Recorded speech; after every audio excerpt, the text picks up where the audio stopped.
ময়মনসিংহের বৃহত্তর গফরগাঁও উপজেলার পাগলা থানায় তরুণ প্রজন্ম ফোরামের নবগঠিত কমিটির পরিচিতি এবং আলোচনা সভা অনুষ্ঠিত হয়েছে। সভায় প্রধান অতিথি হিসেবে বক্তব্য রাখেন গফরগাঁও উপজেলা বিএনপির সাবেক যুগ্ম আহ্বায়ক ফখরুল হাসান।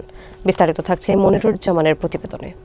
প্রধান আলোচক হিসেবে উপস্থিত ছিলেন মোস্তফা আজাদ, প্রতিষ্ঠাতা ও সদস্য সচিব, তরুণ প্রজন্ম ফোরাম কেন্দ্রীয় কমিটি। বিশেষ অতিথি হিসেবে বক্তব্য রাখেন আজিম উদ্দিন আজিম, সাবেক যুগ্ম আহ্বায়ক গফরগাঁও উপজেলা বিএনপি এবং শাহিন আলম, আহ্বায়ক তরুণ প্রজন্ম ফোরাম ময়মনসিংহ দক্ষিণ জেলা শাখা। এছাড়া উপস্থিত ছিলেন সুলতান আহমেদ, সদস্য সচিব, তরুণ প্রজন্ম ফোরাম ময়মনসিংহ। প্রধান আলোচক হিসেবে উপস্থিত ছিলেন মোস্তফা আজাদ, প্রতিষ্ঠাতা এবং সদস্য সচিব, তরুণ প্রজন্ম ফোরাম কেন্দ্রীয় কমিটি। বিশেষ অতিথি হিসেবে বক্তব্য রাখেন আজিম উদ্দিন আজিম, সাবেক যুগ্ম আহ্বায়ক গফরগাঁও উপজেলা বিএনপি এবং শাহিন আলম, আহ্বায়ক তরুণ প্রজন্ম ফোরাম ময়মনসিংহ দক্ষিণ জেলা শাখা।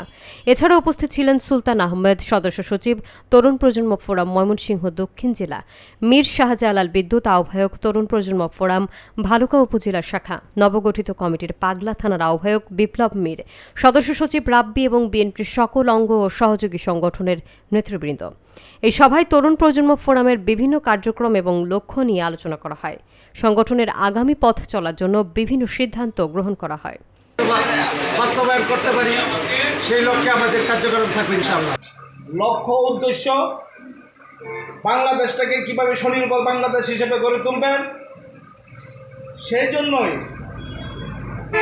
আজকে 31 দফা যাতে প্রত্যেকটি গ্রামে গঞ্জে এই বার্তা যাতে পৌঁছে দিতে পারে, তার জন্যই কিছুদিন পরে পরে বিভিন্ন ধরনের কর্মশালার আয়োজন করেন।